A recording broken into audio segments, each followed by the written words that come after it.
নতুন কারিকুলামের বই থেকে পুরনো পদ্ধতিতে বার্ষিক পরীক্ষা নেওয়া হবে প্রাথমিক ও মাধ্যমিকের শিক্ষার্থীদের। যারা ক্লাস 9-এ পড়ছে, ক্লাস 10-এ তাদের গ্রুপ বিভাজন হবে। 2012 সালের শিক্ষা কারিকুলামে সংক্ষিপ্ত সিলেবাস হবে তাদের এসএসসি পরীক্ষা।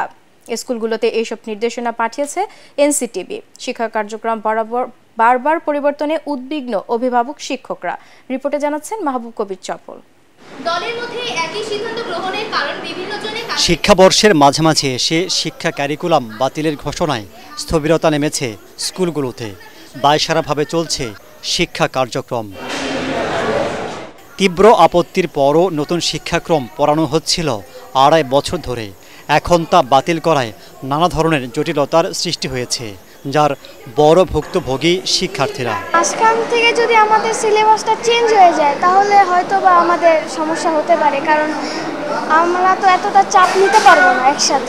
একটা পড়াশোনার মধ্যে তাত্ত্বিক জ্ঞান এবং ফলিত জ্ঞান দুটারই সমন্বয় করা উচিত, কিন্তু আমাদের বর্তমান শিক্ষাক্রমে শুধুমাত্র ফলিত জ্ঞানের উপর জোর দেওয়া হচ্ছে, যেটা আসলে বাংলাদেশের প্রেক্ষাপটে সম্ভব না। আমরা চাচ্ছিলাম পরীক্ষা পদ্ধতিটার অবশ্যই পরিবর্তন হওয়া উচিত, কারণ আগে যে আমরা পরীক্ষা দিয়েছিলাম ওখানে আমরা অনেক কিছু জানতে পারতাম। 2012 সালের যে শিক্ষাক্রমটা ওটাই ফলো করছি এখন, এবং বই কিন্তু সেমই থাকবে।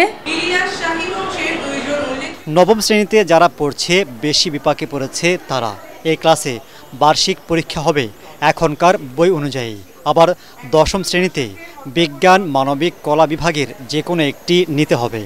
পুরনো ক্যারিকুলামের বই 1 বছর পড়িয়ে তাদের এসএসসি পরীক্ষা নেওয়া হবে। আগের বছর নতুন কারিকুলামের মধ্যে আসছে, এই বছর অর্ধেকটা নতুন কারিকুলাম করছি, তারপর হচ্ছে এখন আগেরটা আসতেছে, একটু চিন্তা হইতেছে। বুঝতে পারছি না যে আমরা কোথা থেকে পড়া শুরু করব, কিভাবে পড়ব, কিভাবে পরীক্ষায় অংশগ্রহণ করলে আমাদের এক্সামের রেজাল্ট অনেক ভালো হবে। ক্লাস 9-এ এসে নতুন কারিকুলামের সাথে একটু খাপ খাওয়াতে কষ্ট হয়েছে, তবে এখন যেহেতু পুরান কারিকুলাম আসছে আমরা তো অভ্যস্ত ছিলাম। 1 বছরে পরে কভার করা সম্ভব না, কিন্তু আমরা কিন্তু শুনতে পাচ্ছি পুরো বইটাও থাকবে না, তারা হচ্ছে সিলেবাস শর্ট করে দেবে। বারবার শিক্ষা কারিকুলাম পরিবর্তনে ক্ষুব্ধ উদ্বিগ্ন অভিভাবকরা। বারবার সিলেবাস চেঞ্জ হচ্ছে, নতুন কারিকুলাম চেঞ্জ হচ্ছে, এখন আবার আগের কারিকুলাম আসতে যাচ্ছে।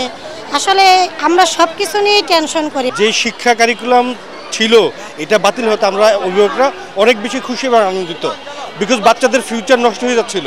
নতুন সরকার কতদিন থাকবে, এই কারিকুলাম কতদিন চলবে তা নিয়েও আছে অনিশ্চয়তা।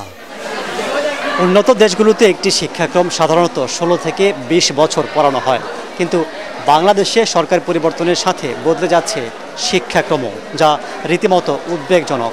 তাই এমন একটি শিক্ষাক্রম চালুর পরামর্শ বা দাবি উঠেছে যেটি সবার কাছে গ্রহণযোগ্য হয়। মাহবুব কবির চপল, এটিএন বাংলা, ঢাকা।